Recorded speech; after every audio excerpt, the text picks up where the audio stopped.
সংক্ষিপ্ত জুমার খুতবায় আমার বিষয়বস্তু হচ্ছে সময়ের পুঁজিবাদী ধারণা এবং তার ক্ষতিসমূহ ও ইসলামে সময় ব্যবস্থাপনা।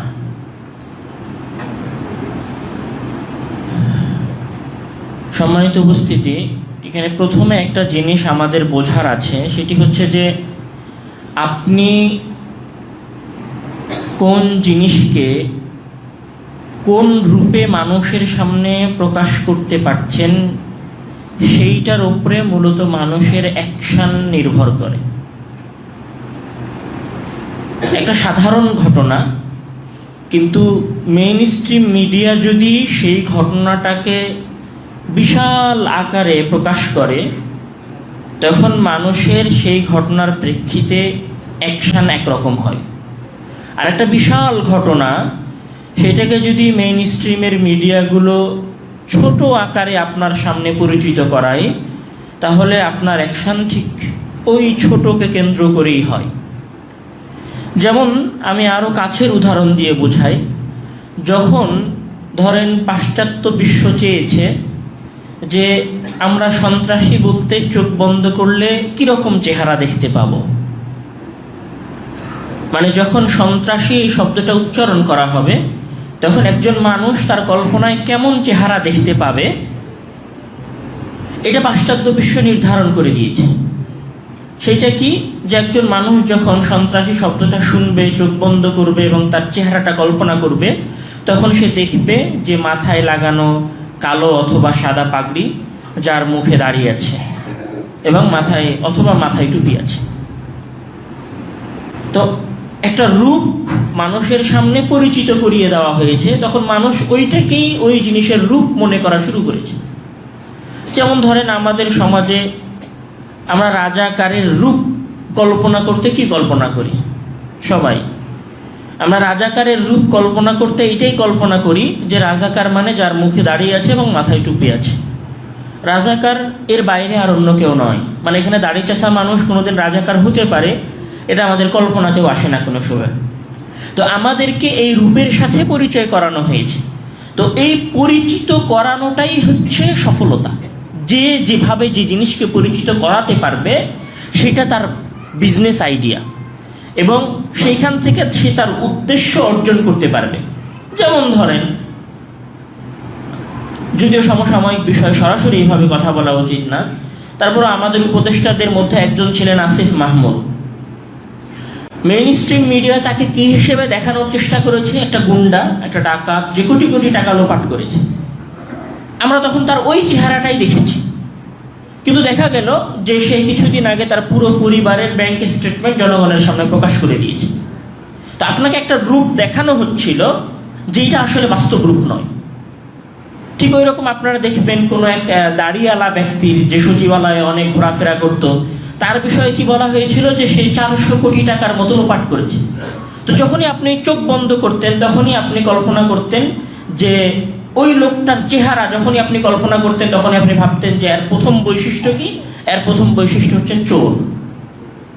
তো পুরো পাশ্চাত্য বিশ্ব সকল কিছুর নিজস্ব রূপ দাঁড় করায়, সকল কিছুর তাদের চিন্তাধারার সাথে মিল খাবে, এবং তারা আপনাকে পূর্ণরূপে দাস বানাতে পারবে, এই রকম চেহারাগুলো মানুষের সামনে প্রকাশ করার চেষ্টা করে। তো ঠিক এই চিন্তাধারা থেকেই, যেহেতু তারা সকল কিছুর নিজস্ব রূপ দাঁড় করিয়েছে, তাদের কাছে মানবতার একটা নিজস্ব রূপ আছে। আমি আপনি যতই মানবিক হই না কেন, আমি আপনি মানবিক না। যদি আফগানিস্তানের লোকেরা নিজেদেরকে হেফাজতের জন্য যুদ্ধ করে, তাহলে সেইটা সন্ত্রাসবাদ বা সন্ত্রাসী কার্যক্রম। আর যদি ইসরায়েল 1000 বম গাজায় মেরে নিজের একটা মিসাইল আটকানোর চেষ্টা করে, তাহলে সেটা হচ্ছে নিজেকে সংরক্ষণ করা, সেটা হচ্ছে আত্মরক্ষা করা।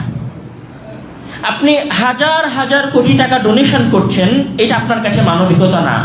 কিন্তু তার বিপরীতে ধরেন বিল গেটসের মতো একজন ব্যক্তি যখন কোনো একটা সংস্থায় গিয়ে 10 কোটি বা 100 কোটি টাকা ডোনেশন করছে, তখন তাকে বলা হচ্ছে পৃথিবীর সবচেয়ে বড় মানবতাবাদী।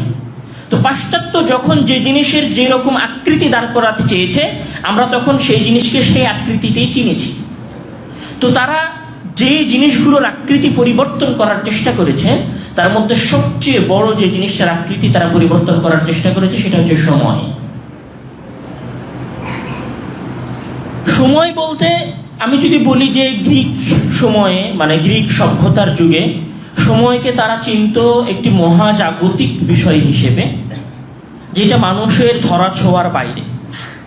যেমনটি প্লেটো তার বইয়ের মধ্যে টাইমিয়াসের মধ্যে উনি এই ধারণাটা দেওয়ার চেষ্টা করেছেন যে সময় হচ্ছে চিরন্তন একটি চলমান প্রতিচ্ছবি, এবং এটি একটি সম্পূর্ণ মহাজাগতিক বিষয়, মানুষের ধারণার বাইরের বিষয়। মূলত মানুষ সময়কে এরকমই কল্পনা করত। কিন্তু যখন 1765 সালে জোসেফ প্রিস্টলি তার এ চার্ট অফ বায়োগ্রাফি একটা বই লিখলেন, এবং ওই বইয়ে উনি সময়ের একটা সম্পূর্ণ নতুন ধারণা দিলেন। সেই ধারণাটা কি? সেই ধারণা হচ্ছে উনি পুরো ইতিহাসকে একটা রৈখিক টাইম লাইনের উপরে স্থাপন করলেন। মানে 1765 সালের আগে মানুষ মনে করত যে সময় একটা ঘূর্ণায়মান প্রক্রিয়া, এখানে আমি যা করছি তার আমি প্রতিদান পাবো, এবং এখন যা ঘটছে সেটা আবার সামনে ঘটবে, মানে ক্রমান্বয়ে ঘটতে থাকবে। কিন্তু এই ধারণাটা পরিবর্তন হয়ে যায় পাশ্চাত্য বিশ্বে 1765 সালে এসে। তারা মনে করে যে সময় হচ্ছে এটা চলমান আছে, চলতে থাকবে, যেটা চলে গেছে সেটা আর কোনোদিন ফিরে আসবে না। মানে ধরেন 2000 সাল, সেটা চলে গেছে, তারপরে আসছে 1 সাল, 2 সাল, 3 সাল, তারপরে আমরা এখন আছি 26 সালে। 26 সাল গত হয়ে যাবে, এখানে আসবে 27 সাল। তো সময় গত হয়ে যেতে থাকে, এর কোনো পুনরাবৃত্তি নাই। এবং এই সময়ের মধ্যে মানুষ যা কাজ করে সেই কাজেরও কোনো পুনরাবৃত্তি নাই। মানে আজকের এই দিনটাই শুধু তোমার, তুমি এখানে যা করতেছ শুধু এই সময়টুকুর জন্যই সেটা তোমার, এইটার তুমি ভবিষ্যতে কোনো প্রতিদান পাবে না, এইটার কোনো প্রতিফলনও তোমার কাছে কোনো সময় ফিরে আসবে না। তখন মানুষ কি মনে করা শুরু করলো? তখন মানুষ মনে করা শুরু করলো যে সময়কে নিজের ইচ্ছা মতো ব্যবহার করতে হবে। তখন এক শ্রেণীর মানুষ মনে করলো যে আমাকে সময় ব্যবহার করে কোটি কোটি টাকা উপার্জন করতে হবে, আর আরেক শ্রেণীর মানুষ মনে করলো যে আমার সময় তো আর ফিরে আসবে না, তাহলে এই সময়কে আমাকে পূর্ণরূপে কি করতে হবে? এনজয় করতে হবে, আনন্দ করতে হবে। তো এই ধারণাটা কোথায় থেকে তৈরি হয়েছে? এই ধারণাটা আরো মজবুত আকারে তৈরি হয়েছে যখন 1748 সালে বেঞ্জামিন ফ্র্যাঙ্কলিন তার একটা বিখ্যাত বক্তব্য, advice to a young man to a young tradesman, 1748 সালে উনি যখন বক্তব্য দেন ইয়ং ম্যানদেরকে উদ্দেশ্য করে, তখন উনি এখানে একটা বাক্য উচ্চারণ করেন, remember that time is money. স্মরণে রাখো যে সময় মানেই হচ্ছে টাকা। এই জায়গাতে মূলত সময়ের বলা যেতে পারে যে শিল্প বিপ্লবের পরে 1800 শতকের সময়ে মানুষের সময় কেন্দ্রিক ধারণাটা সম্পূর্ণ পরিবর্তন হয়ে যায়। তখন মানুষ সময় বলতে শুধু দুইটা জিনিস বোঝে, যে সময় যেহেতু চলে যাবে এবং আর কোনোদিন ফিরে আসবে না, এবং এখানে কোনো সেকেন্ড লাইফ বলে আর কোনো কিছু তৈরি হবে না, সুতরাং সময়কে তুমি ইচ্ছা মতো ব্যবহার করো। আর এখানে আর একটা কথা ফুটে ওঠে, যেটা বেঞ্জামিন ফ্র্যাঙ্কলিন বলেছেন, যে টাইম ইজ মানি, মানে সময় হচ্ছে টাকা উপার্জন করার জন্য। এখানে প্রতি ন্যানো সেকেন্ডে তোমাকে টাকা উপার্জন করতে হবে। তুমি যদি প্রতি সেকেন্ডে টাকা উপার্জন করতে না পারো, তাহলে তুমি আসলে সময়কে কাজে লাগালা না। মূলত এটাই হচ্ছে সময়ের পুঁজিবাদী ধারণা। এবং বর্তমান সময়ে যত ফিতনা এবং ফাসাদ তৈরি হচ্ছে সমাজে, সবগুলো মূলত সময়ের এই পুঁজিবাদী ধারণার উপরেই। এখানে যে ব্যক্তি কোটি কোটি টাকা ইনকাম করছেন, উনি ভাবছেন যে আমার এই সময়টা কোটি কোটি টাকা ইনকাম করার জন্য, এবং যিনি সময়ের অপচয় করছেন অথবা সময়কে খারাপ কাজে ব্যবহার করছেন, উনি মনে করছেন যে আমাকে যেভাবেই হোক না কেন সময়টাকে উপভোগ্য বানাতে হবে, তাতে যদি অন্য কেউ কষ্টও পায় সেটা আমার দেখার বিষয় না। এবং বর্তমান পৃথিবীর যেটা সবচেয়ে বড় ব্যবসা, সেই ব্যবসা হচ্ছে সময় কেন্দ্রিক ব্যবসা। সারা পৃথিবীর এবং বিশেষ করে সোশ্যাল মিডিয়ার যে ব্যবসা, এই পুরো ব্যবসাটাই হচ্ছে সময়ের ব্যবসা। গুগল বলেন, মেটা বা ফেসবুকের কথা বলেন, বা টিকটকের কথা বলেন, বা ইউটিউবের কথা বলেন, অথবা স্ন্যাপচ্যাটের কথা বলেন না কেন, অথবা টেলিগ্রাম, হোয়াটসঅ্যাপের কথা বলেন না কেন, এগুলো সব মানুষের সময়কে নিয়ে ব্যবসা করে। তারা মানুষের সময়ের কেনা বেচা করে। এটাই বর্তমান পৃথিবীর সময় কেন্দ্রিক ধারণা, যে আমাকে সময়কে নিয়ে ব্যবসা করতে হবে। যেমন তারা সময়কে নিয়ে আসলে কিভাবে ব্যবসা করেছে, তারা তাদের সময় নিয়ে ব্যবসা করার মূল যে মাধ্যম, সেই মাধ্যমটা হচ্ছে যে একটা গুগল কি চায়, গুগল চায় যে আপনি সবচেয়ে বেশি তাকে স্ক্রল করেন এবং সেখানে সবচেয়ে বেশি সময় আপনি ব্যয় করেন। ইউটিউব কি চায় যে আপনি সেখানে সবচেয়ে বেশি ভিডিও দেখেন। ফেসবুক কি চায় আপনি সেখানে সবচেয়ে বেশি স্ক্রল করেন। টিকটক কি চায় যে সেখানে আপনি ছোট ভিডিও ছাড়েন এবং লক্ষ লক্ষ ভিডিও প্রতি সেকেন্ডে সেখানে আপলোড হচ্ছে। সব ভিডিওর সময় সীমা হচ্ছে 60 সেকেন্ডেরও কম। মানে যত শর্ট ভিডিও তৈরি করা যায়, পৃথিবী এখন লং ভিডিওর দিকে না, ছোট ছোট ভিডিওর দিকে যাচ্ছে। হোয়াটসঅ্যাপ কি করছে, নতুন নতুন ফিচার নিয়ে আসছে যেন আপনি দীর্ঘ সময় আপনার বান্ধবীর সাথে, আপনার প্রেমিকার সাথে, অথবা আপনার ফ্রেন্ডদের সাথে আপনি যেন চ্যাটে লিপ্ত থাকতে পারেন। এই যে গেমিং যে অ্যাপসগুলো এবং যে সাইটগুলো, তাদের কাজ কি? তারা মূলত ব্যবসা করতেছে, কোটি কোটি টাকা ইনকাম করতেছে। কিভাবে কোটি টাকা ইনকাম করছে? যখন আমাদের ছেলেরা একটা গেমের পেছনে শত শত মিনিট সময় ব্যয় করছে, পাবজি, ফ্রি ফায়ার, এই খেলাগুলোর পেছনে, তখন মূলত তারা ওই সময় থেকে টাকা ইনকাম করছে। এটা হচ্ছে পুঁজিবাদী সময় ব্যবস্থাপনার ডিজিটাল রূপ। এবং এইখানে যেন মানুষ এই জিনিসগুলোকে ব্যবহার করে তাদের মতো করে, এই জন্য তারা সূক্ষ্ম সূক্ষ্ম কিছু পরিকল্পনা এবং সিস্টেম তারা নিজেদের মতো করে আপলোড করেছে। সেই সূক্ষ্ম চিন্তাগুলো কি? সেই সূক্ষ্ম চিন্তাগুলোর মধ্যে সবচেয়ে বড় চিন্তা হচ্ছে, নেটফ্লিক্সে একটা বিখ্যাত ডকুমেন্টারি ছিল, দ্য সোশ্যাল ডিলেইমা। ওই সোশ্যাল ডিলেইমা, ওই ডকুমেন্টারির মধ্যে সিলিকন ভ্যালির সাবেক প্রকৌশলীরা এটা স্বীকার করেছেন যে বর্তমান যে সোশ্যাল নেটওয়ার্কগুলো আছে, এগুলো মূলত অ্যালগোরিদম নির্ভরশীল। অ্যালগোরিদম নির্ভরশীল মানে এরা যাচাই করে যে একজন মানুষ কি চিন্তা ভাবনা করছে, একজন মানুষ কি ভাবছে, কি দেখতে পছন্দ করছে, তার আকর্ষণ কোন দিকে, ওইটা আমাদের হাতে থাকা ডিভাইসগুলো যাচাই বাছাই করে। এবং যাচাই বাছাই করার পরে অ্যালগোরিদমগুলো ওই ধরনের জিনিস আমাদের কাছে পাঠাতে শুরু করে। এবং এটা শুধু আমরা যখন সার্চ করি তখন পাঠাই, বিষয়টা এরকম না, বরং আমরা কি ভাবতে পারি এবং কি ভাবছি সেটাও তারা অনুমান করার চেষ্টা করে।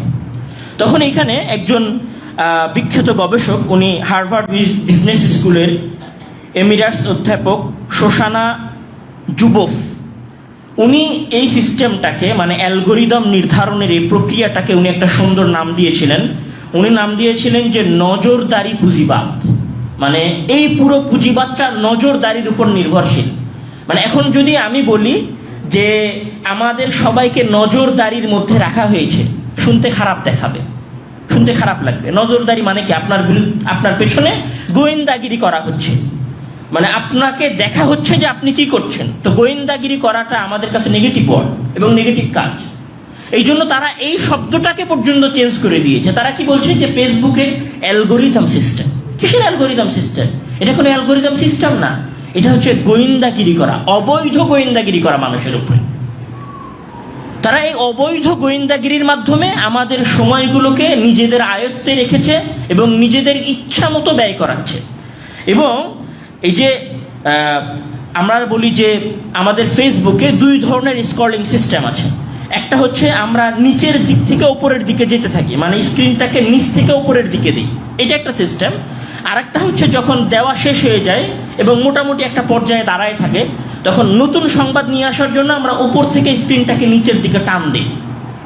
তখন নতুন সংবাদ কোনো আসলো কিনা সেটা আমাদের সামনে আসে। এটাকে বলা হয় পুল টু রিফ্রেশ। আর নিচ থেকে উপরের দিকে যেটা আমরা দিই সেটাকে বলা হয় ইনফিনিট স্ক্রল। এই যে দুইটা স্ক্রলিং সিস্টেম, আপনার মাথায় কোনো সময় প্রশ্ন আসেনি যে কেন নতুন নিউজ দেখতে চাইলে আমার পেজটাকে উপরের থেকে নিচের দিকে টানলে নতুন সংবাদগুলো আসে? আর পুরনো সংবাদগুলো আমাকে দেখতে হলে নিচের দিক থেকে উপরের দিকে যেতে হয়, মানে স্ক্রিনটাকে নিচ থেকে উপরের দিকে ঠেলতে হয়। কেন এইরকম সিস্টেম করা হলো? কেন ডান থেকে বামে অথবা বাম থেকে ডানে এরকম কেন সিস্টেম করা হলো না? তো এই রকম সিস্টেমের পেছনেও উদ্দেশ্য আছে। এখানে একজন বিখ্যাত গবেষক উনি একটা কথা উল্লেখ করেছেন। উনি হচ্ছেন গুগলের সাবেক ডিজাইন অ্যাথিসিস্ট। ওনার এবং সেন্টার ফর হিউম্যান টেকনোলজির উনি সহ প্রতিষ্ঠাতা। ওনার নাম হচ্ছেন ট্রিস্টান হ্যারিস। উনি বলেছেন যে সোশ্যাল মিডিয়া মানুষের মনোযোগ আকর্ষণ করার জন্য ক্যাসিনোর স্লট মেশিন সিস্টেমকে ব্যবহার করে। ক্যাসিনোর স্লট মেশিন সিস্টেম কি?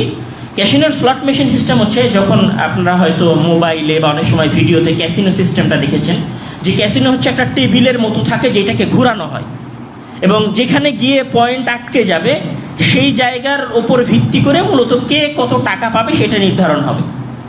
তো স্লট মেশিনে এই যে ক্যাসিনোর এই যে ঘূর্ণায়মান প্রক্রিয়া, মানে একটা টেবিল ঘোরে, যার বেশি সংখ্যা হবে সে বেশি টাকা পাবে, যার কাছে কম সংখ্যা যাবে হয়তো জিরো গেল। এটা সিস্টেম আছে যে জিরো গেলে সে কোনো টাকাই পাবে না। হয়তো তার কাছে যদি 100 যায় তাহলে সে হয়তো $100 অথবা 100 কোটি অথবা 100,000 বা 100 লাখ টাকা পাবে, এরকম একটা ধারণা আছে ক্যাসিনোর সিস্টেমে। তো মানুষ আসলে ক্যাসিনো খেলে কেন? ক্যাসিনো খেলে এই জন্য যে তার মাথার মধ্যে একটা চিন্তা থাকে যে আচ্ছা, সে তো, আমি যদি এইবার খেলি হয়তো আমার লাক যদি ঠিক থাকে তাহলে আমি 1 কোটি টাকাও পেয়ে যেতে পারি। মানে সে জানে না কত টাকা পাবে, অজানা। তো মানুষের অজানার প্রতি একটা আগ্রহ থাকে। এটাকে বিজ্ঞানের ভাষায়, মনোবিজ্ঞানের ভাষায় বলা হয় নোভেলটি বায়াস। মানে মানুষ সবসময় অজানা জিনিসকে জানতে পছন্দ করে, দেখতে চায় যে এরপরে কি আছে। যেমন ধরেন, যখন এইখানে সর্বপ্রথম MP3 এসেছিল আমাদের সামনে, তখন MP3-তে হাজার হাজার গান লোড করা যেত। মানুষ MP3-তে সেই হাজার হাজার গান লোড করে সেই গান শুনতো। কিন্তু MP3-র পরে যখন রেডিও চলে আসলো, কাছাকাছি সিস্টেম, কিন্তু তখন মানুষ MP3 ছেড়ে দিয়ে রেডিওর দিকে ঝুঁকলো। কেন রেডিওর দিকে ঝুঁকলো? MP3-তে তো কোটি কোটি গান লোড করা যাবে। তারপরেও কেন মানুষ MP3 ছেড়ে দিয়ে রেডিওর দিকে গেল? জাস্ট নভেলটি বায়াসের কারণে, মানে অজানার প্রতি আগ্রহের কারণে। মানে আমি যে এখন রেডিওতে গান চালু করে দিলাম, এই গানের পরের গানটা কি হবে? ভালো হতে পারে হয়তো। তারপরের গানটা কি হতে পারে? ভালো হতে পারে হয়তো, মজাদার হতে পারে হয়তো, আনন্দদায়ক হতে পারে হয়তো। এইরকম অজানার প্রতি যে আগ্রহ, এই আগ্রহটাই হচ্ছে পুরো সোশ্যাল মিডিয়ার মূল সিস্টেম। এই যে আমরা যখন ফেসবুকে স্ক্রল করি নিচের থেকে উপর দিকে, তখন তো আমরা জানি না যে নিচে কি আসবে। যেমন ধরেন, এখন ইরান এবং আমেরিকার যুদ্ধ চলছে, তখন আমরা স্ক্রল করি, আচ্ছা ইরান এবং আমেরিকার পরের নিউজ কি? একই রকম নিউজ আসতেছে, কিন্তু আপনি জানেন যে 1 ঘন্টার মধ্যে নতুন কোনো আপডেট হবে না, হয়তো 4-5 ঘন্টাতেও নতুন কোনো আপডেট আসবে না, কিন্তু আপনি প্রতি সেকেন্ডে স্ক্রল করতেছেন দেখার জন্য আচ্ছা কী হলো, এরপরে কি, এরপরে নতুন কোনো ভিডিও আসছে কি ইরান যুদ্ধের, ইরানের নতুন কোনো বোমা ফেললো কিনা, আচ্ছা সেটার কি হলো, ইরান ইসরায়েলের ওপর নতুন কোনো বোমা ফেললো কিনা, সেটার কোনো ভিডিও আসতেছে কিনা। এরকম নতুন নতুন কাহিনী এখানে ঘুরতে থাকে। আর নতুন নতুন কাহিনীর প্রতি জানার আমাদের যে আগ্রহ, এই জানার আগ্রহটা এবং অজানার প্রতি আমাদের যে নেশা আছে, সেই নেশাটাই মূলত আমাদেরকে সোশ্যাল মিডিয়ার সাথে ধরে রাখে। এবং এখানে সবচেয়ে যে ভয়ঙ্কর বিষয়, যারা আমাদের সময়কে নিয়ে ব্যবসা করেছেন, এখানে গুগল তার জাস্ট একটা গবেষণার মাধ্যমে প্রায় $200 মিলিয়ন ইনকাম করেছিল। সেই গবেষণাটা কি ছিল? সেই গবেষণাটা ছিল 41 শেডস অফ ব্লু এক্সপেরিমেন্ট। মানে নীলের 41টা কালার হয়, মানে নীল রঙের 41টা কালার হয়। ধরেন গাঢ় নীল, পাতলা নীল, লাইট নীল, ডিপ নীল, এরকম 41টা কালার হয়। তখন তারা এই 41টা কালারকেই গুগলের নোটিফিকেশানে সেট করে দেয় এবং দেখে যে মানুষ কোন ধরনের কালারে বেশি সুইচ করতেছে, বেশি ক্লিক করতেছে। তো জাস্ট এই সঠিক কালার নির্ধারণ করার মাধ্যমে তারা মাত্র অল্প সময়ের ব্যবধানে প্রায় $200 মিলিয়ন বেশি ইনকাম করেছিল। এই জন্য দেখবেন যে পৃথিবীর নোটিফিকেশন সিস্টেমগুলো সবার লাল। এই জন্য আপনি দেখবেন যে ফেসবুক, টুইটার, হোয়াটসঅ্যাপ, এদের সবার কালার একই রকম। গুগল আর ইউটিউবের কালার অনেকটা কাছাকাছি। এই কালারগুলো এমনি এমনি হয় নাই। এই কালারগুলো দীর্ঘ গবেষণার মাধ্যমে বাছাই করা হয়েছে চয়ন করা হয়েছে শুধু এই জন্য যে আপনার সময়টা যেন, আপনার মূল্যবান সময়টা যেন ওই গুগলের পেছনে, ওই ইউটিউবের পেছনে, ওই ফেসবুকের পেছনে ব্যয় হয়। এবং ফেসবুকের যে স্ক্রলিং সিস্টেম, এই স্ক্রলিং সিস্টেমটাও এমনি কোনো, সর্বপ্রথমে এই স্ক্রলিং সিস্টেমটা এনেছিল ফেসবুক, যেটা এখন ইউটিউব ফলো করে, যেটা এখন অন্য আরও সকল টিকটক সহ আরও যে সকল সোশ্যাল সিস্টেম আছে তারাও ফলো করে। এই স্ক্রলিং সিস্টেমটা এমনি এমনি আসে নাই। পৃথিবীর সবচেয়ে অভিজ্ঞ মানুষেরা, আবার বলি, পৃথিবীর সবচেয়ে অভিজ্ঞ এবং ট্যালেন্টেড মানুষেরা সবচেয়ে বেশি পরিমাণ টাকা নিয়ে শুধু এটাই চিন্তা ভাবনা করছে যে আপনার সময়কে কিভাবে সোশ্যাল মিডিয়ার পিছনে ব্যয় করা যায়। এবং পৃথিবীর সবচেয়ে বড় জায়ান্ট টেক কোম্পানিগুলো তাদের মূল ইনভেস্টমেন্ট এই জন্যই করছে যে কিভাবে আপনাকে এবং আপনার সময়কে তারা নিজেদের কন্ট্রোলে এবং নিজেদের আয়ত্তে রেখে ব্যয় করাতে পারে এবং সেখান থেকে তারা টাকা ইনকাম করতে পারে। গুগল যদি 1000 কোটি টাকার কোম্পানি হয়, তাহলে এই 1000 কোটি টাকার কোম্পানি শুধু আপনার সময়ের উপরে। ইউটিউব যদি কোটি কোটি ডলারের কোম্পানি হয়ে থাকে, তাহলে ইউটিউব কোটি কোটি ডলারের কোম্পানি হয়েছে শুধুমাত্র আমার এবং আপনার সময়কে নিয়ন্ত্রণ করে। ফেসবুক যদি আজকে পৃথিবীর সবচেয়ে বড় কোম্পানিগুলোর একটা কোম্পানি হয়ে থাকে, তাহলে তারা এত বড় কোম্পানি হয়েছেই আপনার সময় চুরি করার মাধ্যমে এবং আপনার জিন্দেগির প্রতি এবং আপনার জীবনের প্রতি অবৈধ নজরদারির মাধ্যমে। তো এই যে সময়কে নিজেদের ইচ্ছামতো কন্ট্রোলে নিয়ে আসতে হবে এবং সময়কে কাজে লাগানোর জন্য অবৈধ নজরদারিও করা যাবে, এই জিনিসটা তৈরি হয়েছে মূলত সময়ের পুঁজিবাদী ধারণা থেকে। এবং এখানে যে জায়ান্ট যে কোম্পানিগুলো, এই জায়ান্ট কোম্পানিগুলো মূলত 3টা জিনিসের উপরে নির্ভরশীল। এদের ব্যবসা নির্ভরশীল কি? এঙ্গেজমেন্ট গোলের উপরে, মানে একজন ব্যক্তি কতক্ষণ স্ক্রিনের সাথে থাকছে। দ্বিতীয় হচ্ছে যে গ্রোথ গোল, একজন ব্যক্তি তার কয়েকজন বন্ধুকে এই জিনিসগুলোর সাথে কানেক্ট করছে। যেমন ধরেন আপনি যদি ফ্রি ফায়ার খেলতে যান, টিম লাগে, সিঙ্গেলেরও খেলার অপশন আছে, কিন্তু খেলা মজাদার হয় যখন সেখানে টিম থাকে। পাবজিতেও এরকম টিম করা যায়। দেখবেন যে এমন কোনো গেম নাই যেই গেমে টিম নেওয়া যায় না, সব গেমে টিম নেওয়া যায়। এটা হচ্ছে কি? গ্রোথ গোলের জন্য, যেন এখানে সংখ্যা বৃদ্ধি পায়। এখানে দেখবেন ফেসবুকে গ্রুপ ক্রিয়েট করা যায়, মানে গ্রুপে আপনি একা একজন মানুষের সাথে চ্যাট করছেন, এটা একটা সিস্টেম। আর আপনি একা আপনার 20 জন বন্ধুর সাথে চ্যাট করছেন, অহেতুক চ্যাট করছেন। এটা কেন করা হয়েছে? গ্রোথ গোল, তাদের যে লক্ষ্য উদ্দেশ্য আছে সেটা পর্যন্ত পৌঁছার জন্য। এবং তাদের তৃতীয় এঙ্গেজমেন্ট সিস্টেম কি? সেটা হচ্ছে অ্যাডভার্টাইজিং গোল, মানে এখানে তারা অ্যাডভার্টাইজ করে আপনাকে এই ধরনের সোশ্যাল নেটওয়ার্কের সাথে যুক্ত রাখার জন্য। আমি যদি সংক্ষেপে এই অংশের কথাটুকু বলি, তাহলে সংক্ষেপে এই অংশের কথাটুকু যেটা দাঁড়ায় সেটা হচ্ছে যে পুঁজিবাদী বিশ্বে যেমন এক শ্রেণীর মানুষ সময়ের পুঁজিবাদী ধারণা থেকে যে কোনো মূল্যে টাকা উপার্জন করাকে নিজেদের জন্য বৈধ মনে করেছে, ঠিক সেখানে আরেক শ্রেণীর মানুষ সময়কে নিজেদের ইচ্ছামতো ব্যবহার করাটাকে নিজেদের জন্য বৈধ মনে করেছে।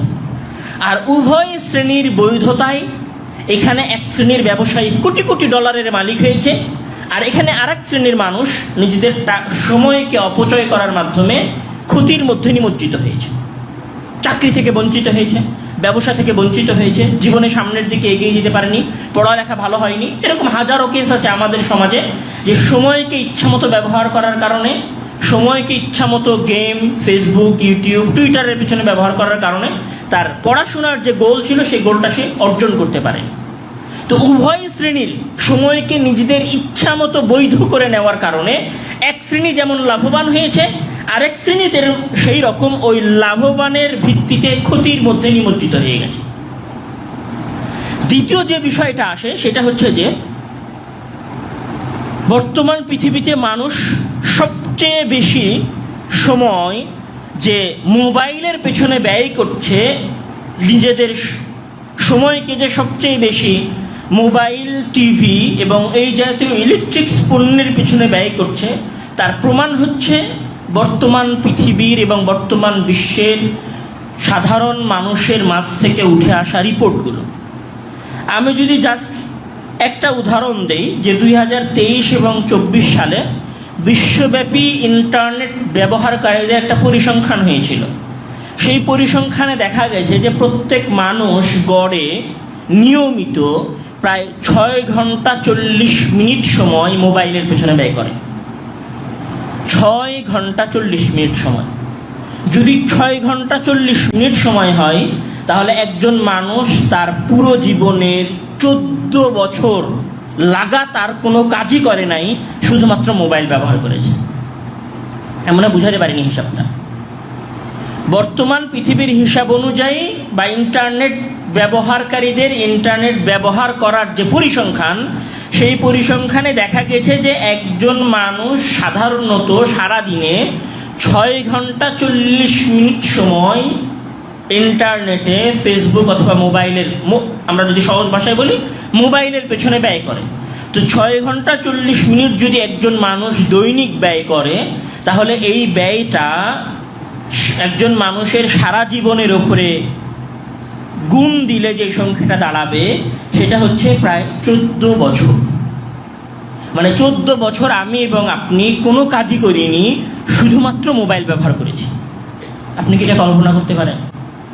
যদি আপনার এই জিনিসটা বিশ্বাস না হয় যে আমি কি 6 ঘন্টারও বেশি সময় মোবাইলে ব্যয় করি, আমাদের যে সমস্ত ইয়াং ভাইয়েরা আছে তাদেরকে আমি বলবো আপনি মোবাইলে টাইমার সেট করেন।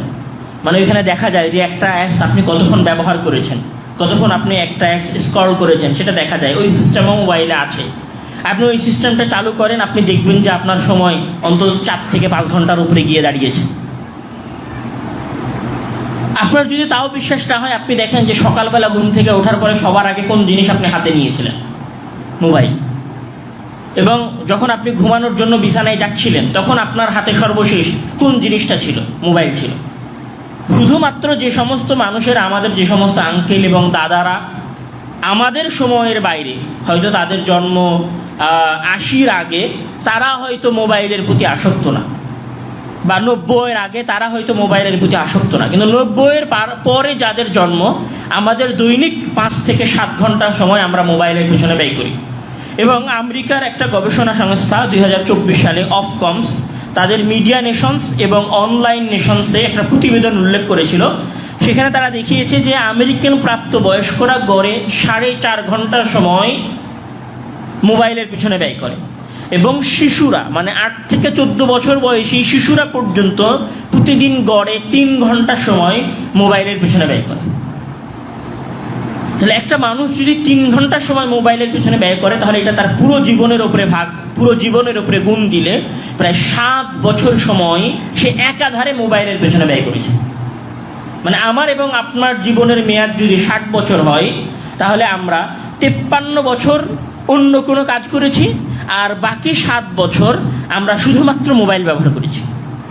আর এই মোবাইল ব্যবহারের সীমাটা যদি 6 ঘন্টার উপরে হয়, তাহলে আমাদের জীবন যদি 60 বছর হয়, তাহলে আমরা বলতে পারি যে 46 বছর বিভিন্ন কাজে লাগিয়েছি, আর বাকি 14 বছর শুধুমাত্র মোবাইলের পেছনে ব্যয় করেছি। এইটা তো সাধারণ হিসাব। আমাদের মাঝে যারা অ্যাডিক্টেড আছেন, আমাদের মাঝে যারা মোবাইলে আসক্ত আছেন, তাদের ক্ষেত্রে এই হিসাবটা তো আরও ভয়ঙ্কর। সেখানে দেখা যাবে যে অর্ধেক জীবন সে মোবাইলে কাটিয়েছে, আর অর্ধেক জীবনে সে হয়তো কিছু করার চেষ্টা করেছে। এখন এখানে একটা বিষয় আছে, সেটা হচ্ছে যে আমরা যখন আমাদের সকল সময়কে এইভাবে মোবাইলের পিছনে ব্যয় করছি, তখন আসলে এটাতে আমাদের বিশেষ কোনো ক্ষতি আছে কিনা। এখানে যেটা সবচেয়ে বেশি ক্ষতি হয়, সেটা হচ্ছে যে পরিসংখ্যান বলছে যে একজন ব্যক্তি যখন বেশি বেশি মোবাইল ব্যবহার করে, ধরেন আপনি 7 ঘন্টা মোবাইল ব্যবহার করেছেন, এটা আপনি বুঝতে পারছেন না। আপনি ভাবছেন 24 ঘন্টার মধ্যে 7 ঘন্টা, এটা তো ব্যাপার না, একবার 5 মিনিট, একবার 10 মিনিট ব্যবহার করলাম, এতে কি সমস্যা? তো 5 মিনিট এবং 10 মিনিট ব্যবহার করায় যে সমস্যাটা হয়, সেটা হচ্ছে যে বিজ্ঞান বলছে যে একজন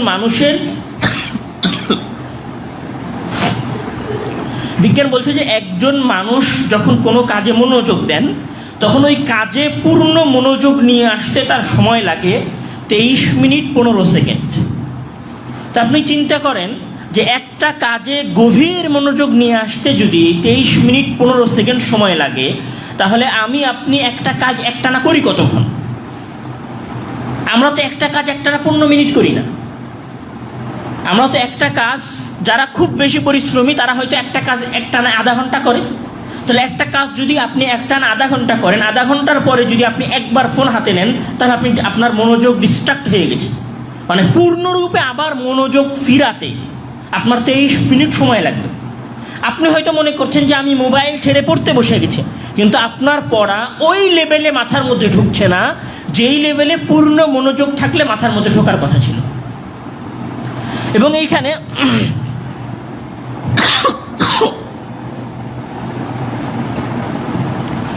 এইখানে আরও যেটা হয়েছে যে আমরা যখন অতিরিক্ত মোবাইল নির্ভর হয়েছি, এবং ধরেন আমরা এখন মোবাইলে কি করি, আমাদের কবে কোন ইভেন্টস আছে সেটা আমরা মোবাইলে সেভ করে রাখি। আমাদের ছোটোখাটো বিষয়গুলো স্মরণ করার জন্য আমরা মোবাইলে রিমাইন্ডার দিই। তো এখানে একজন ডক্টর আছেন, জার্মানি স্নায়ুবিজ্ঞানী ডক্টর মানফ্রেড স্পিৎজার। উনি বলছেন যে মানুষ যখন প্রচুর পরিমাণে ডিজিটাল ডিমেনশিয়ার দ্বারা আক্রান্ত হয়, মানে ডিজিটাল জিনিসপত্রের ওপর বেশি নির্ভরশীল হয়ে যায়, তখন মানুষের স্মৃতিশক্তি কমা শুরু করে।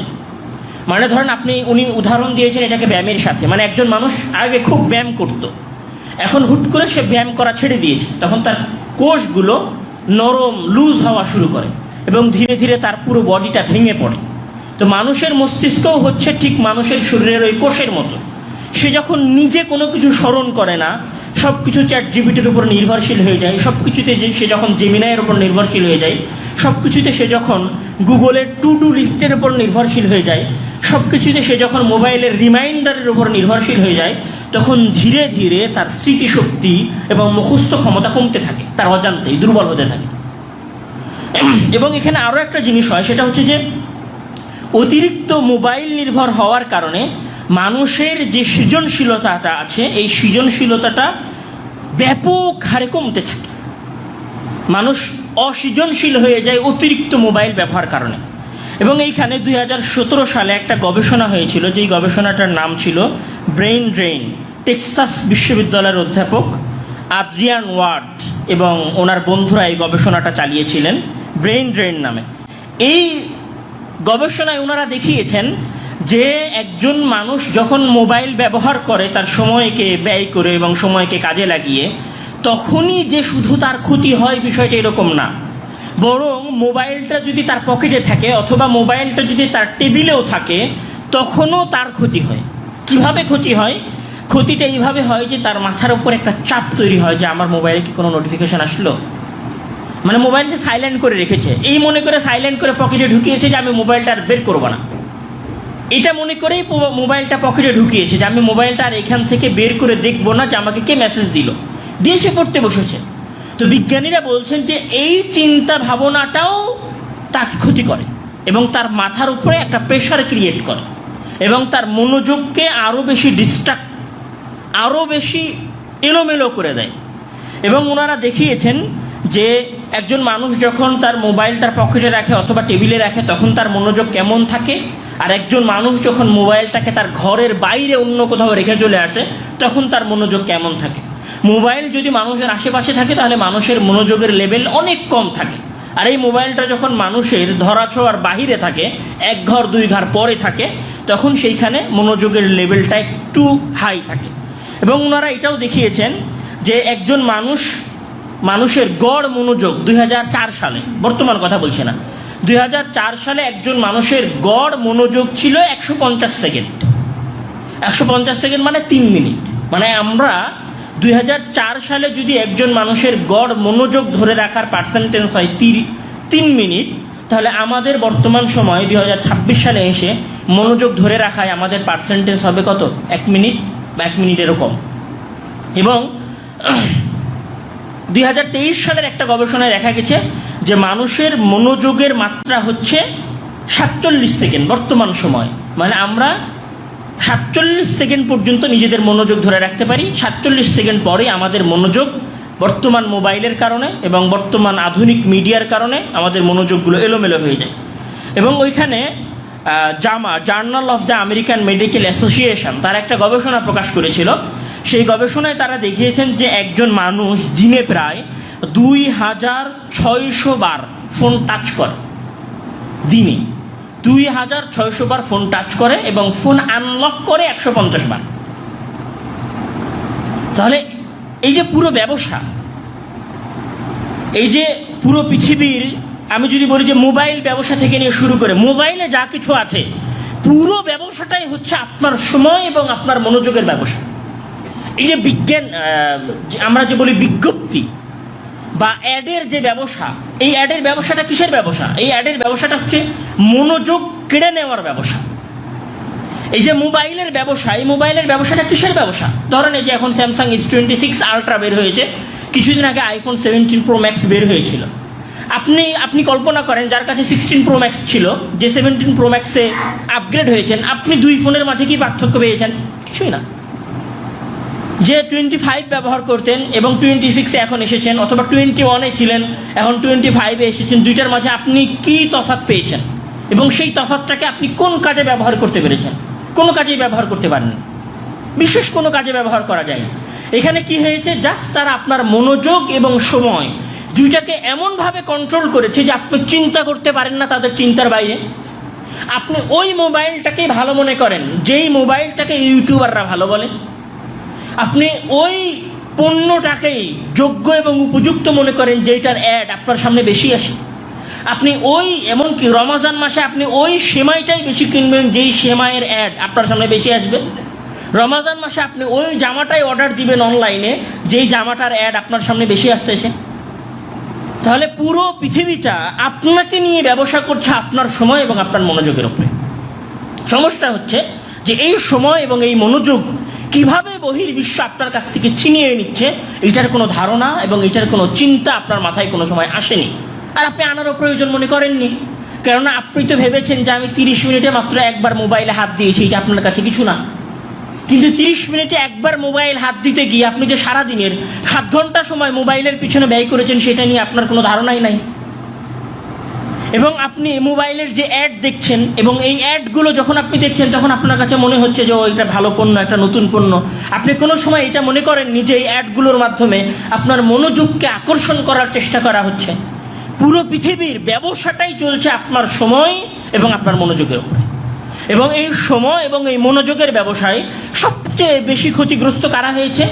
তৃতীয় ওয়ার্ল্ডের মানুষেরা, অথবা আমি যদি আরও নির্দিষ্ট করে বলি তাহলে পুরো দক্ষিণ এশিয়ার মুসলিম কান্ট্রিগুলো সবচেয়ে বেশি।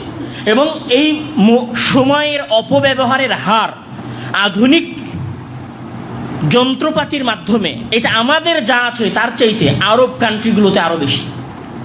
মানে আমাদের দক্ষিণ এশিয়ার যে সমস্ত নন আরব মুসলিম কান্ট্রি বা অনারব মুসলিম কান্ট্রি, সেগুলোর মোবাইল ব্যবহার করার যে পার্সেন্টেজ, গেম খেলার যে পার্সেন্টেজ, এটার চাইতে ভয়ঙ্কর অবস্থা হচ্ছে আরব কান্ট্রিগুলোর যুবকদের, উঠতি বয়সের পোলাপানদের মোবাইল ব্যবহার করার আসক্তি অনেক ভয়ঙ্কর লেভেলে। তো এই জিনিসটার মাধ্যমে তারা আমাদের পুরো সমাজকে নিয়ন্ত্রণ করে রেখেছে এবং আমাদের সময়গুলোকে তাদের নিজেদের ইচ্ছা মতো ব্যবহার করছে। এখানে একজন লেখকের কথা না বললেই নয়, উনি হচ্ছেন নীল পোস্টম্যান। উনি আজ থেকে প্রায় 1970-এর দশকে উনি একটা বই লিখেছিলেন, অ্যামেজিং আওয়ারসেলফ টু ডেথ। যখন সর্বপ্রথম টিভি আবিষ্কার করা হলো এবং টিভি যখন মানুষের কাছে ছড়ানো শুরু হলো আমেরিকায়, তখন নীল পোস্টম্যান উনি ওনার এই বিখ্যাত বইটা লিখেছিলেন। উনি ওই বইয়ের মধ্যে বলেছিলেন যে মানুষ ধীরে ধীরে এই টিভির মাধ্যমে মৃত্যুর দিকে যাচ্ছে। আজকে শুধু আমরা আমাদের সময়গুলোকে ব্যবহার করে মৃত্যুর দিকে যাইনি, বরং আমরা আরও কয়েক ধাপ এগিয়ে গিয়ে আমরা মারা গেছি। মানে আমাদের বিবেক মারা গেছে, আমাদের সময় মারা গেছে, আমাদের মনোযোগ মারা গেছে, এবং সব কিছু মারা যাওয়ার পরে আমরা জম্বিতে পরিণত হয়েছি। জম্বি কী জিনিস? জম্বি হচ্ছে মানুষের, মানে আধুনিক বিশ্বের ধারণা অনুযায়ী জম্বি হচ্ছে মানুষের মারা যাওয়া একটা আকৃতি, যে মারা যাওয়ার পরে আবার জীবিত হয়ে আছে, কিন্তু তার কোনো বিবেক নাই, তার কোনো বুদ্ধি নাই, সে কোনো কিছু চিন্তা করতে পারে না। সে যদি সোজা হাঁটে তাহলে সোজাই হাঁটে, সে যদি ডানে হাঁটে তাহলে ডানেই হাঁটে, সে যদি গাড়ির সাথে বাড়ি খায় গাড়ির তলে পড়ে যায়, এটাতেও তার কোনো সমস্যা ফিল হয় না। আপনি দেখেন আমাদের যুবকদের অবস্থা সেম একই রকম। আমরা যখন রাস্তায় হাঁটছি তখন আমরা মোবাইল টিপতে টিপতে হাঁটছি, কে যে আমার ডানে আছে, কে যে আমার বামে আছে, কে যে আমার আঙ্কেল আর কে যে আমার শিক্ষক, এটাতে আমার কোনো পার্থক্য নাই।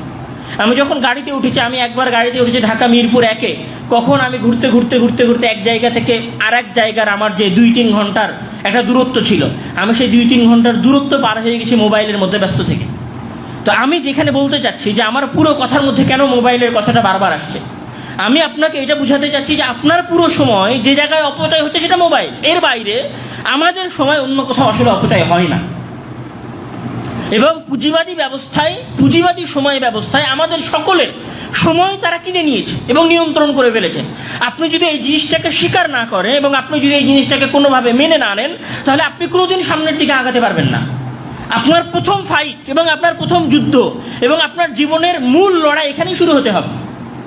আপনি কি মনে করছেন যে আমেরিকা হচ্ছে এখন বাংলাদেশের উপরে একটা বোমা ফেলবে, তারপর বাংলাদেশকে কবজা করে ফেলবে, সৌদি আরবের উপরে একটা বোমা ফেলবে, সৌদি আরবকে কবজা করবে? না, এরকম কোনো বিষয় না। এরকম বিষয়ে আসার এখন পর্যন্ত সময় হয় নাই। কেন? যে এখন পর্যন্ত তারা আপনাকে মোবাইলের মাধ্যমে নিয়ন্ত্রণ করতে পারছে। এখানে আসলে ফেসবুক আমরা ব্যবহার করছি না, ফেসবুকের মাধ্যমে আমাদের বিরুদ্ধে যুদ্ধ চলছে। কিসের যুদ্ধ? আমাদের জীবনের সবচেয়ে মূল্যবান সময়টাকে কেড়ে নেওয়ার যুদ্ধ চলছে। আমরা জীবনে যে সফল হব যে জিনিসটাকে ব্যবহার করে, সেই সফল হওয়ার মাধ্যমটাকে ধ্বংস করে দেওয়া হচ্ছে যে বোমা মেরে। সেই বোমাটার নাম হচ্ছে কি? মোবাইল। সেই বোমাটার নাম কি? Social media. আপনাকে স্বীকারোক্তি দিতে হবে যে সোশ্যাল মিডিয়া না, সোশ্যাল মিডিয়া হচ্ছে টাইম কিলার। দেখেন, প্রত্যেক জিনিসকে যদি আপনি তার মূল নাম না দিতে পারেন, আপনি সেখান থেকে সতর্ক হতে পারবেন না। আমি মনে হয় বুঝাতে পারিনি। আপনি যদি সাপকে সাপ না মনে করেন, আপনি যদি মনে করেন ও সাপ সুন্দর, এর চামড়াটা অনেক জোড়া কাটা, দেখতে অনেক বিউটিফুল, চমৎকার, চিত্তাকর্ষক, দেখতে অনেক ভালো লাগছে, দিয়ে যদি আপনি আদর করতে চান, তাহলে কি হবে? সাপ আপনাকে উল্টা কামড় দিবে। তো আপনাকে বিশ্বাস করতে হবে যে সাপ কি? সাপ। আপনি যদি প্রত্যেক জিনিসকে তার সঠিক পরিচয় না দিতে পারেন, তাহলে ওই জিনিস আপনাকে পাল্টা আক্রমণ করবে। তাহলে সোশ্যাল মিডিয়াকে আপনাকে এই নামে আখ্যায়িত করতে হবে যে সোশ্যাল মিডিয়া হচ্ছে আমাদের টাইম কিলার, আমাদের সময়কে ধ্বংসকারী। এটা এই সঙ্গে আপনাকে দিতে হবে। আপনাকে মনে করতে হবে যে মোবাইলের মাধ্যমে আমাদের মনোযোগ নষ্ট হয়ে গেছে। মোবাইলের মাধ্যমে আমার সন্তান, আমার ছেলে মেয়ে, আমাদের পরবর্তী বংশধরেরা, আমাদের পুরো জেনজি জেনারেশন নষ্ট হয়ে যাচ্ছে এই মোবাইলের মাধ্যমে। এটা আপনাকে বিশ্বাস করতে হবে এবং মেনে নিতে হবে। আপনি যদি এটা বিশ্বাস করতে না পারেন, আপনি যদি আপনার শত্রুকে শত্রু হিসেবে চিহ্নিত না করতে পারেন, তাহলে আপনি আপনার এই যুদ্ধে জয় করতে পারবেন না। একটা যুদ্ধে জয় লাভের সর্বপ্রথম স্ট্র্যাটেজি হচ্ছে শত্রুকে সেটা চিহ্নিত করা। তা আপনি আপনার শত্রুকে চিহ্নিত করেন। আপনি ভাবছেন আপনি ফেসবুকে একটা স্ট্যাটাস দিচ্ছেন আমেরিকার বিরুদ্ধে, আপনি ফেসবুকে একটা স্ট্যাটাস দিচ্ছেন ইরানের পক্ষে। আমি একটা একদম সত্য কথা তুলে ধরি। খুব আবেগ নিয়ে ইরানের বিরুদ্ধে একটা স্ট্যাটাস দিয়েছে। এই স্ট্যাটাস দেওয়ার পরে কি করছে? ঘন্টার পর ঘন্টা ওই ফেসবুক স্ক্রল করছে। আবার কিছুক্ষণ পরে আবার একটু আবেগ এসেছে ইরান নিয়ে, তখন আবার ইরানের পক্ষে আর একটা স্ট্যাটাস দিচ্ছে। এটাই চলছে, এটাই যুদ্ধ। এই যুদ্ধে কিছু হবে না। এই আবেগের কোনো দাম নাই, এই আবেগের কোনো মূল্য নাই, এবং এই আবেগ দিয়ে আসলে কিছু অর্জন হবে না। এইগুলো দিয়ে শুধুমাত্র আমাদের সময়কে ধ্বংস করা হয়েছে এবং আমরা ধীরে ধীরে এক ধ্বংসস্তূপে পরিণত হতে যাচ্ছি। আপনারা যারা 2005, 4, 3 এই সময়ে ছিলেন, তারা দেখেছেন যে আমাদের ওই সময়ের ছেলেরা হচ্ছে ক্রুশেড সিরিজ অথবা বিভিন্ন গোয়েন্দা সিরিজ অথবা রাকিব হাসানের গোয়েন্দা সিরিজ অথবা কিশোর 3 গোয়েন্দা সিরিজ অথবা বিভিন্ন বই পড়ে সময় কাটাতো, অথবা সায়েন্স ফিকশনের বই পড়ে সময় কাটাতো, অথবা পত্রিকা পড়ে সময় কাটাতো। আর এখনকার জেনারেশন, আপনি তাদের কাছে যান, তারা সব সময় মোবাইল ব্যবহার করছে। তো এইভাবে আমাদের জেনারেশন সময়কে ধ্বংস করার মাধ্যমে এবং পুঁজিবাদী যে সময়ের বিশ্বাস এবং ধারণা, এই বিশ্বাস এবং ধারণায় বিশ্বাসী হয়ে নিজেদের মূল্যবান জিনিসটাকে নষ্ট করে ফেলছে। এখান থেকে আমাদের ফিরে আসা উচিত। আল্লাহ তাআলা আমাদেরকে এই জিনিসটা বোঝার এবং জানার তৌফিক দান করুক। আল্লাহুম্মা আমিন।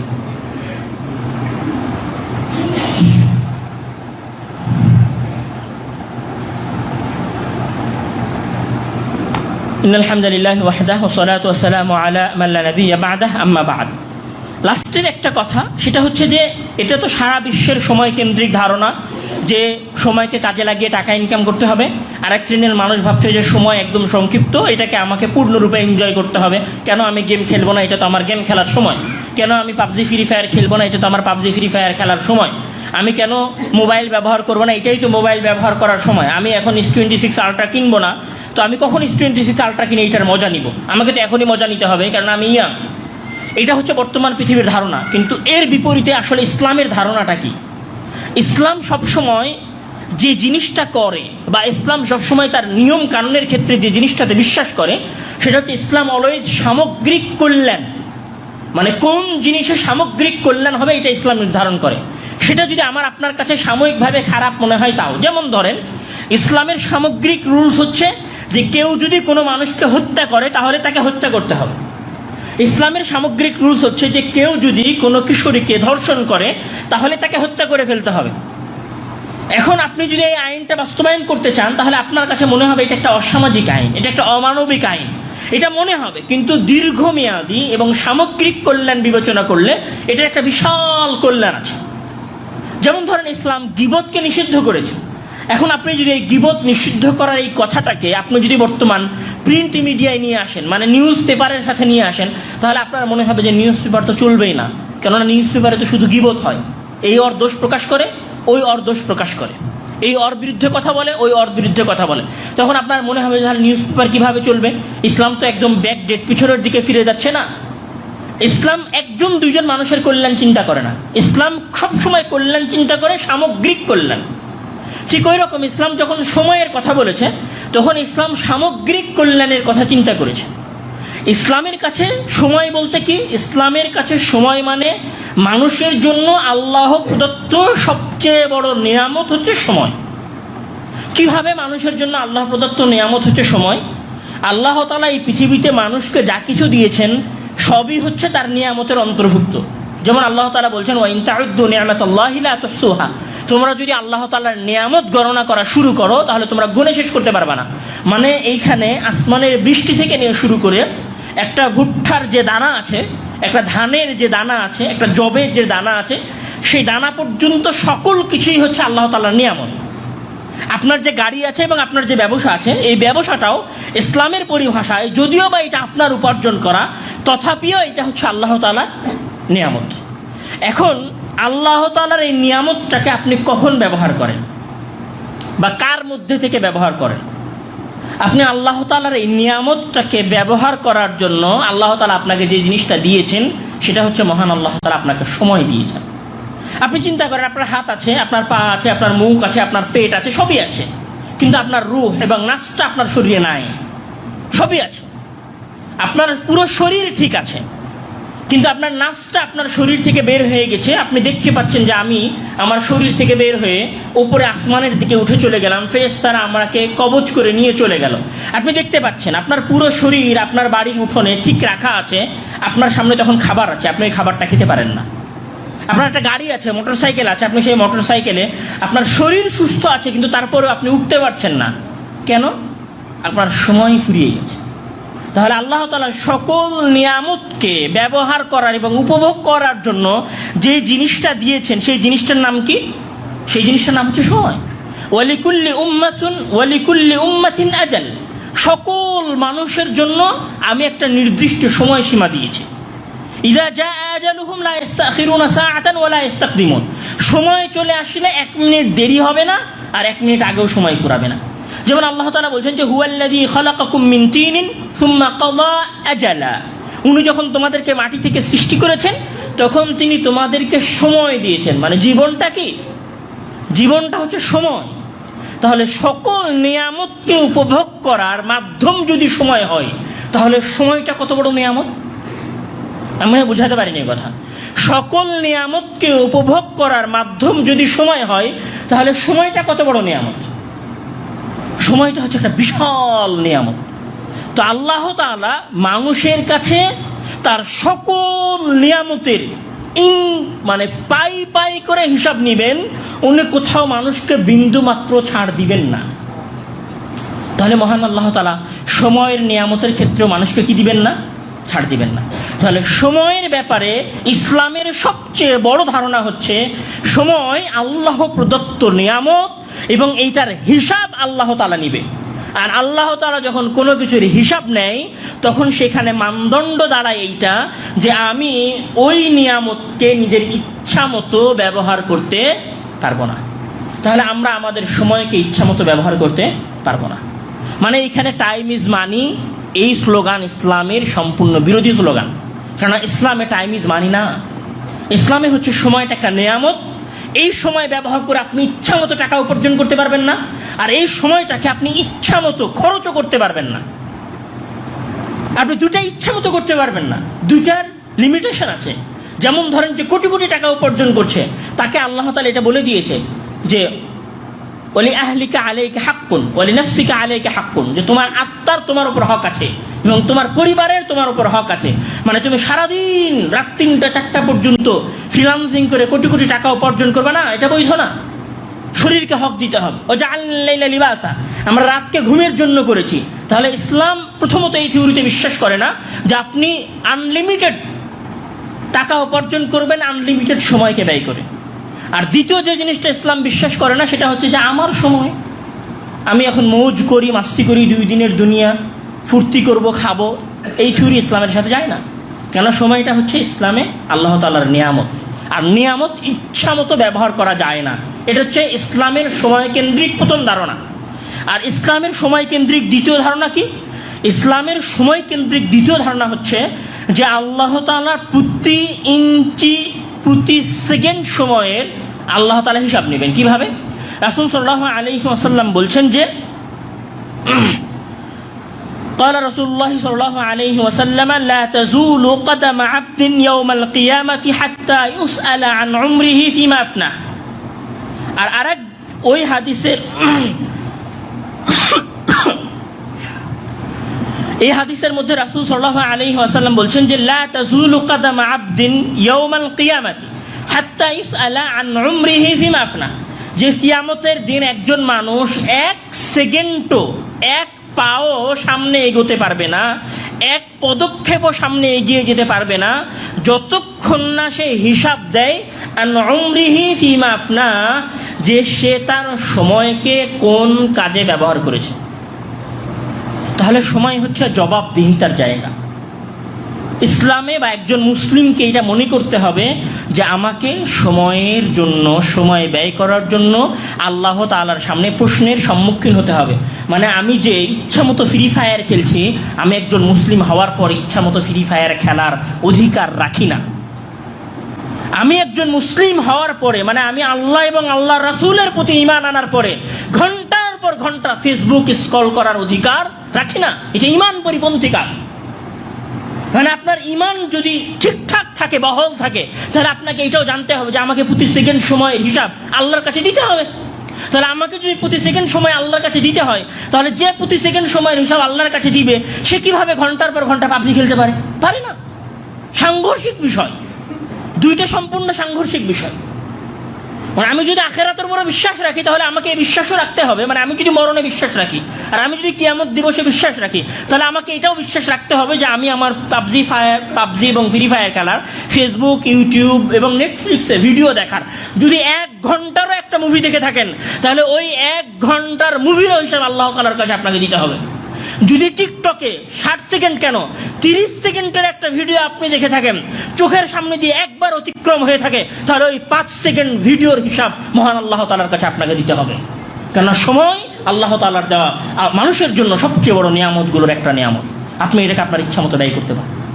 শুধু এই একটা ধারণা যদি, শুধুমাত্র এই একটা ধারণা যদি আমরা আমাদের যুব সমাজদের মাঝে ইনপুট করতে পারি, বুঝাতে পারি, তাদেরকে দিতে পারি, তাহলে আমাদের সমাজের অর্ধেক সমস্যার সমাধান হয়ে যাবে যুবকদের। রাসূল সাল্লাল্লাহু আলাইহি ওয়াসাল্লাম বলছেন যে নি'মাতানি মাগবুনুন ফীহিমা কাসীরুম মিনান নাস আস-সিহহাতু ওয়াল ফারাগ, মানুষ 2টা জিনিস সবচেয়ে বেশি ধোঁকার মধ্যে আছে।